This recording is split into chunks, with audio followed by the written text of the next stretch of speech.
this. Last time I seen you guys was with the Mayhem Fest. I mean, I know you Christian rock band. How strong are your beliefs? I mean, as far as, you know, one, touring with Slipknot is something I forgot to ask you last time. It was like, because Slipknot, 666 Devil, you know, how did that get going? Well, yeah, exactly, but still, it's like... No, it's fine. I think for us, like, we've been in that, like, setting for so many tours and just been the odd man out and been with bands that don't believe the same as we do and believe the opposite, that it's not, like, really as much... we never had issue ever. I think that, like, if anything, it sparks conversation on tour. So it's cool, you know, it's not like... And everyone, like, we understand people don't believe the same as us, and they're not going to, and, like, we respect that, and get the same respect in turn, so, Ditto. Now, how does the tattoos fall into the beliefs? You know, they're real strict on you shouldn't tattoo your body. It's like a stained glass window in church, right? That's what I always say. No, it depends on how you interpret it. Like, there's verses in the Bible that talk about, like, you know, not scarring your body and stuff. But a big thing is like back then, when like somebody would die, what they would do is they would like people would like cut themselves in mourning and stuff. So a lot of people interpret it as like that. It says don't scar your body for the dead and all this different stuff. But then also in the same verse it says not to shave your sideburns or eat rare meat. So it's like, you know, I think it's one of those things. I honestly think it's a personal thing. Like, there's some people who just don't feel okay about it, and like I think that's awesome, that's cool, and there's some people who feel completely fine with it, and you know, yeah. Because as far as me, when I go to church, my pastor, he's all right with it. All the people are all right with it, but then when you try to talk about it, he's like, oh, I'm not going to get tattoos too much. Yeah, but I know people who like think it's completely fine, like Christians who are like, yeah, I mean, I don't think there's anything wrong with it. They're just like, yeah, I don't really want tattoos. Just like me, like I'm not really much of a piercing guy, just because I'm not really into it. Not that I think there's anything wrong with it. I just think that I just wouldn't like it. So now, you know, I heard your new album. You know, it sounds a little more aggressive. I mean, is that like with the struggles that you had, that's what you're putting out, or was it? I think it's just what we were writing. You know, like musically, it just was kind of what we did. It was just more. We just wanted to get on tour with Slipknot, and it worked. Yeah, sometimes Mission accomplished. It's more fun to like. I feel like we kind of went both ways on some parts of the record, and it's more fun to not really try to put yourself in a small little container. You know, like we messed around with like time signatures, changes, and that. Like when you're kind of a heavier band, it makes things heavier a lot of times. It's like, you know, it's so yeah, I don't know. It's just more fun. Now, do you all got a favorite song on that album that you personally like more than the rest? Or? I like Emergency Broadcast. I left it at home too. The Ender's Ear? Yes. That's my favorite song to play, for sure.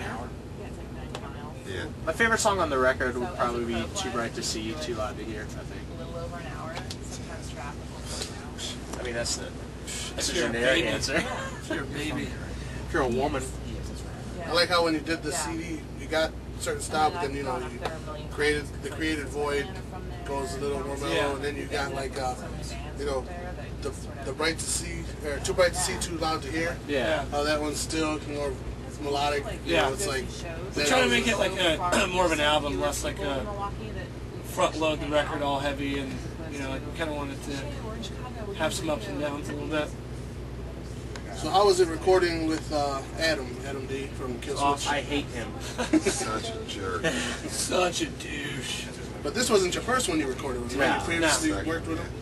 Yeah, he's honestly a great guy. Like, it just makes it so comfortable, like having someone who's a friend before they're a dude that you work with, like, you know, to be able to work with a person like that, because it's like, you know, you just hang out and you know, have fun and joke around, and all while you're doing all that, you're making a record, and it just makes it a really, really cool experience for sure. Now, is that how it is with the label? Because I know, aren't you guys real close with your label? Yeah. I definitely think that our relationship with our label is a lot more, way different than most bands that we know with their label, because like there's dudes at our label that we've known for just so long, and like they actually like believe in what we're doing, and it's not just like, oh well, you guys are gonna like make us money. And you know, yeah, there's certain people that are at our label who are like, you know, I consider like some of my closest friends, so it's yeah.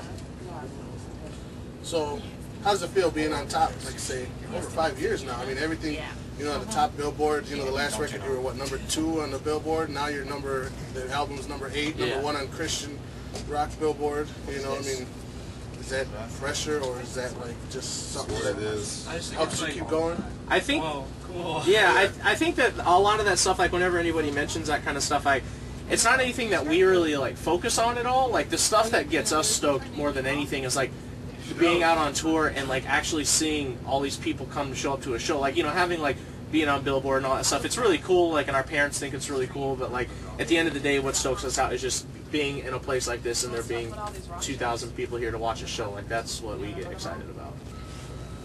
Yeah. Well, that's probably all I got right now. All right. You guys want to give a little info on your tattoos, if they, like, certain meanings? I mean, I know you had a story behind yours. Yeah. You know, the whole story with Jonas. Yeah. And, I mean, you got any meanings on yours, or any... I actually have a lot of movie tattoos, because I'm a big movie guy. This is from a movie called The Shining. It's the little boy who's in that movie. And this is also from that. It says, all work and no play makes Jack a dull boy. And that's just one of my favorite movies of all time. And yeah, I got that. And this is a thing from a movie called Vanilla Sky. I got this a while ago. It's another one of my favorite movies, and like what I really like about this tattoo is like, if it's a really weird movie, but if you watch it, this scene in the movie is there's a recurring theme that goes throughout the movie that says that every passing moment is another chance to turn everything around. And this scene in the movie is when he pretty much, in a really weird way, you find out at the end of the movie, but he decides to completely just change his life and like turn everything around for the better. And it ends up being in a really weird and kind of morbid way, but it's really cool. So yeah. And, yeah. Thanks for your time, guys. Yeah, no problem. Thank you, man. Can't wait to get out there and go check out the show. Dude, I hope you enjoy it, man. We definitely put a lot into it. Yeah, it's, like I said, the Mayhem one was good. Yeah, it's short and sweet and simple, but that's what I'm saying. I can't wait to see this one. So. Yeah, dude. Yo. Yeah, thanks a lot. Yeah. See you again, man.